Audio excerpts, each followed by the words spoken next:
Hello, good morning. It's Wednesday the 25th. I'm FX Plu and this is the market brief. So there is a real air of anticipation building in Westminster at the moment. Sue Gray, the senior civil servant responsible for investigating the Downing Street parties, she may be ready to publish her report as soon as this afternoon. Yesterday it was announced that the Metropolitan Police are also looking into the Downing Street events during lockdown. All well and good, but in the short term at least, the political fallout from Sue Gray's investigation is the main focus, and sentiment is growing that Johnson's days may be numbered. Boris will be in Parliament later. Prime Minister's question time might be worth tuning into this week because it certainly won't be in for an easy time in front of the opposition today. The IMF's been on. They published the latest World Economic Outlook yesterday. They downgraded the UK's full year growth forecast to 4.7%. That's down from 5% previously.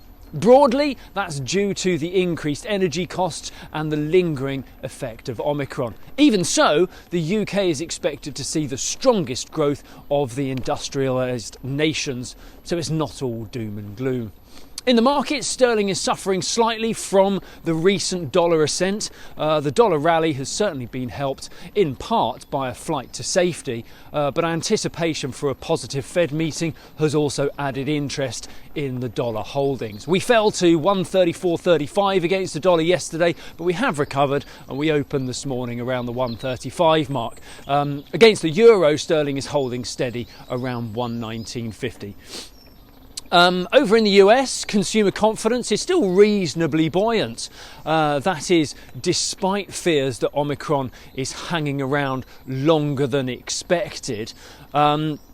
January's consumer confidence data was a little lower than the December number, but the data does reflect a growing confidence that the US should bounce back from the Omicron effect sooner than predicted. The Fed meeting concludes today and Powell will be on for his usual press conference soon after that. It might be a tricky one for him to balance this month.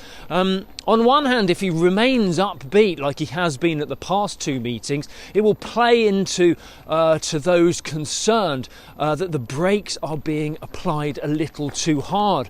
Meanwhile, if he softens his tone, acknowledging indeed that the remaining challenges to growth, well, that may suggest that the Fed has become less serious about tackling inflation.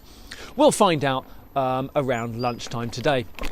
So they didn't feel left out. The IMF report downgraded growth forecasts for the US and China as well. Overall global growth was trimmed to 4.4% this year. That's down 0.5%. And the US is now in for 4% growth. That's a downgrade of 1.2%. The dollar index is struggling to keep momentum, suggesting that the market has positioned itself ahead of the Fed meeting.